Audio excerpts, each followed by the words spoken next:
Narito na mga unang balita na walang kinikilingan, walang pinoprotektahan.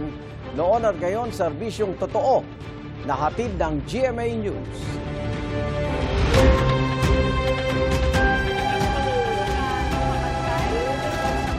Yung wala na naman ho dito.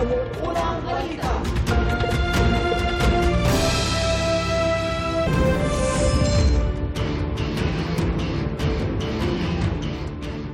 Inaresto sa Quezon City ang dating TV host na si Jay Sonsa dahil sa pagpapakalat umano ng peking medical records si Pangulong Bongbong Marcos.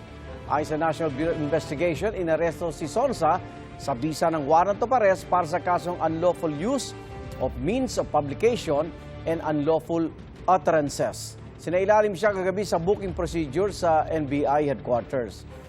Kinwestiyon naman ng kampo ni Sonsa ang nakasaad sa warrant na non-bailable ang kaso dahil minimal offense lang daw ito. Hilingin nila sa korte na agarang pagpapalaya kay Sonsa dahil wala umunong legal na basehan ng NBI para i-detain ang dating TV host. Ang problema, I don't know, but maybe nagkamali ang court, nag-issue ng warrant. Bakit nag-issue ng warrant na the bail is not required in this case? Maybe the cyber libel, but ang cyber libel, wala pang warrant na in-issue. Ngayon napakainit ng panahon, nagpapatayo ng mga cooling station ng Iloilo City Government. Ayon sa Iloilo City LGU, 3 ang ipinapagawang cooling station. Air-conditioned ang mga ito, may mga upuan at may water dispenser. Hanggang 20 tao ang pwedeng sumilong sa bawat cooling station. Matatagpuan ang mga ito sa Diversion Road, sa Mandurriao, Plazoleta Gay sa City proper at sa General Luna Street malapit sa Halandoni Bridge. Kapag natapos na, bubuksan ang mga cooling station mula alas 10 ng umaga hanggang alas 4 ng hapon.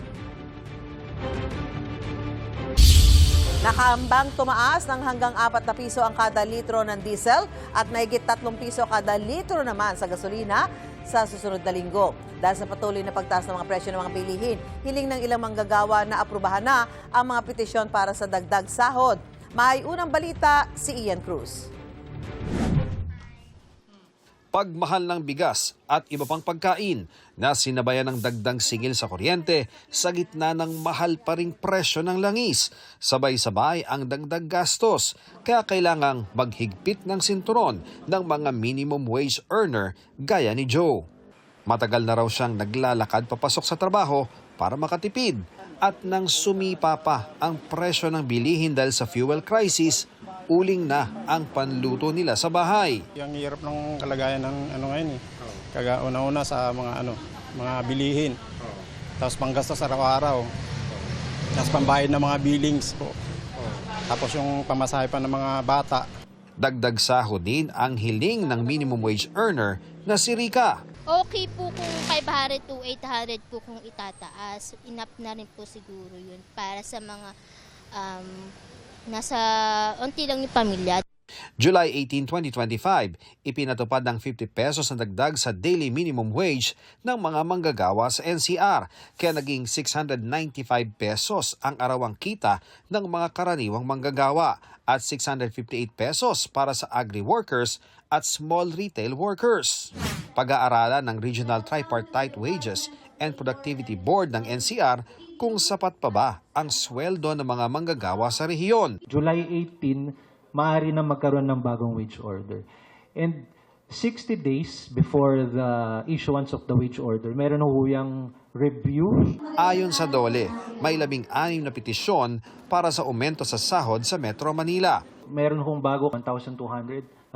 Meron po mga ibang petition ranging from 500 pesos, 800 pesos pataas. Yun po ang hinihingi. Ang nire-request nila yung agaran na increase, dulot ho ng Middle East tension o war. Ayon sa oil industry source, kung pagbabatayan ang bentahan sa Mina Platts, Singapore sa nakalipas sa 3 araw, posibleng mahigit 4 na piso kada litro ang taas presyo sa kada litro ng diesel sa susunod na linggo. Mahigit 3 piso naman sa gasolina. Sa taya ng Bangko Sentral ng Pilipinas, posibleng pumalo sa 5.6% hanggang 6.4% ang inflation rate o bilis ng pagmahal ng bilihin para sa Abril. Bukod sa pagtaas ng presyo ng petrolyo, bigas, isda at karne, nakadagdag ang dagdag singil sa kuryente at paghina ng piso. Ngayong linggo, 2 sunod na araw nagtala ng record low ang palitan ng piso kontra dolyar. Bagamat nakabawi ang piso nang magsara ang palitan sa mahigit 61 pesos and 48 centavos. Patuloy raw na minomonitor ng BSP ang mga nangyayari sa gitnang silangan. Sa kabila ng idineklarang extended ceasefire ni US President Donald Trump, pansamantalang umakyat sa mahigit $126 per barrel ang presyo ng langis sa world market batay sa global benchmark na Brent crude. Yan ang pinakamataas nitong level sa nakaraang 4 na taon. Sa gitna yan ng mga ulat na may briefing si Trump tungkol sa mga plano umano para sa posibleng military strike sa Iran. Ngayong di pa rin magkasundo ang dalawang bansa sa isyu ng nuclear program ng Iran. Wala pang komento rito ang White House. Ito ang unang balita. Ian Cruz, GMA News. Patok online ang muling paghato ng Persons Deprived of Liberty o PDLs ng Balamban Municipal Jail sa Cebu. Todo bigay sa pagsayaw ang 25 inmates. Kabilang sila sa mga sumailalim sa assessment ng Technical Education and Skills Development Authority o TESDA sa kursong Electrical Installation and Maintenance Training. Nabili man naman ang training sa dressmaking ay sa kanilang CRS officers. Paraan daw nila ito para ipaalam sa publiko na mayroong programa sa BJMP para mapalawak ang kasanayan ng mga PDL at makatulong sa kanilang pagbabalik sa komunidad. Ang kanilang groovy dance moves may 10 million online views na. Kapuso Pride shines bright sa 7th Village People Choice Awards. Wagi bilang TV Station of the Year ang GMA Network. Ang parangal tinanggap ni GMA Senior Vice President Attorney Annette Gozon Valdez na nakakuha naman ng People of the Year Award. Nagpapasalamat ako sa 7th VP Choice Awards para sa karangalang ito. Tamang-tama, 7th year nila. So GMA 7 Station of the Year. Thank you very much. Sa pagbabalita, kinilalang News Anchor of the Year si 24 Oras Anchor Vicky Morales. News Reporter of the Year si EJ Gomez. Sparkling as ever din ang Sparkle GMA Artist Center na kinilalang Artists Powerhouse Agency of the Year na tinanggap ni Sparkle GMA Artist Center First Vice President Joy Marcelo. TV Supporting of the Year si Marco Masa para sa Akusada. TV Supporting Actress of the Year ang kanyang kapwa PBB Collab 2.0 ex-housemate at Akusada co-star Ashley Sarmiento. Nakuha naman ni AZ Martinez ang New TV Female Personality Award at People Sexiest of the Year second place sa female adult category. It's a big responsibility to be looked up by people and actually see you as a personality. I'm very grateful for everyone who made this possible. People Sexiest of the Year second place din sa male adult category si Dustin Yu, na itinanghal ding Supporting Movie Actor of the Year para sa Shake, Rattle and Roll Evil Origins. Nakakuha rin ng parangal bilang Fandom of the Year ng Dustbia ng fandom ni Dustin Yu at Bianca De Vera. Si Mika Salamanca ang Viral TikTok Video of the Year para sa kanyang viral Sino Nga Ba Siya video. People Face of the Year first place female teen category si Kapuso Big Winner Caprice Cayetano.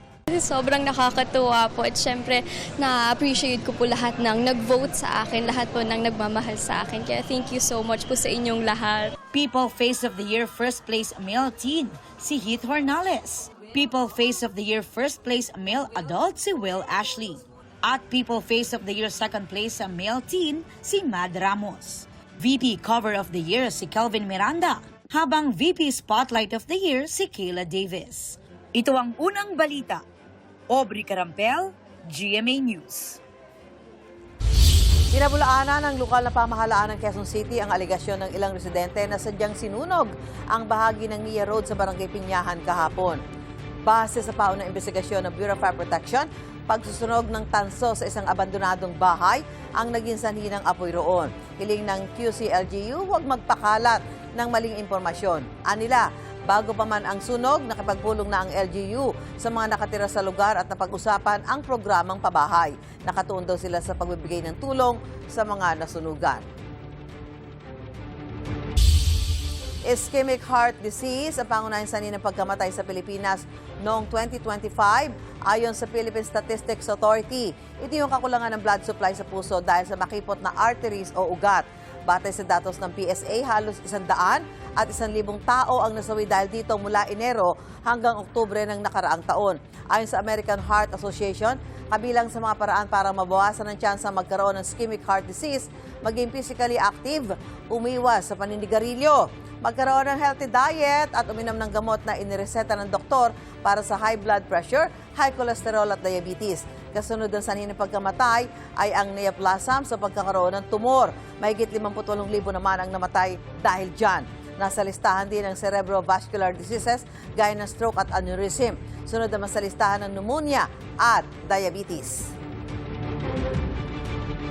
Ligtas na nakadaan sa Strait of Hormuz ang 4 na barko na may sakay na mahigit 70 tripulanteng Pinoy. Ayon sa Department of Migrant Workers, April 29 nakalabas sa Strait of Hormuz ang mga barko. Sumatotal, 1,200 na ang bilang ng mga tripulanteng Pinoy na nakalampas sa Strait of Hormuz. Patuloy ang monitoring ng DMW sa Persian Gulf at Oman Gulf para matiyak ang kaligtasan ng mga Filipino seafarer.